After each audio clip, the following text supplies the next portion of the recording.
any other utility. Since we have our regular storms, our regular damage, tree pulls up out of the ground, there's etc. We plan through, it's customary for utilities such as water, to plan for repairs, damage, etc., proactively as well as retro. Because we've had a lot of retro. Proactively, heaven knows, we've got other developments.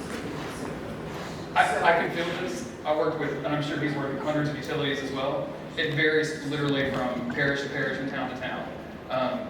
Ideally, we would suggest that you have money set aside for repairs, especially during hurricane season, or if you're prone to floods or whatever it might be. Some utilities simply cannot afford to do that. They're operating on such a thin margin. And there's usually only maybe one guy set in a utility that can do those repairs. So when they have to go outside to a contractor to be able to have those repairs done, that price gets jacked up. So I've seen it in every kind of which way. We deal with a very large parish, St. Charles Parish, and they have a very active, very proactive system. And they are just aggressively making sure that they have everything they need to fix stuff as soon as possible. They have 25,000 customers. They have the revenue to be able to support a staff that can do that. When you get down to water systems that have less than 10,000 customers, less than 5,000 customers, it's much more difficult to do that. So it just depends. Individual town administration decisions based on what's. And I'd also note that budgets are created by city council generally, mayors, and those people change out on a regular basis. So one administration could come in and say, we're going to be very proactive in our budget this year. 5 years later, someone else can come in and say, we don't want to do that. We want to spend that money elsewhere. Didn't mean to step on your time. Yeah, no, that's good. And another thing, your expenses, I'm gonna just use a water tower in general.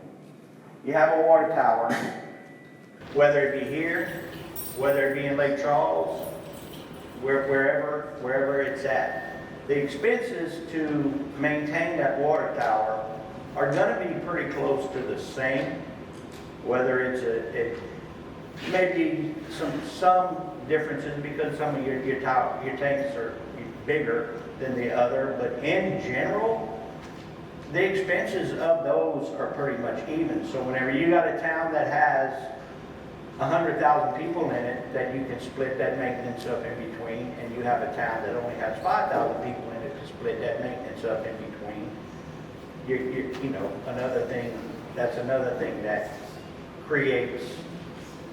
You have 100,000 people, you can have more than one water tower. Right. Yeah, I was just saying in And general. the numbers are gonna be relatively close, because it's based on, I mean, we may need another water tower. Right. Right. Yeah. Yeah, I was just doing it as a general explanation.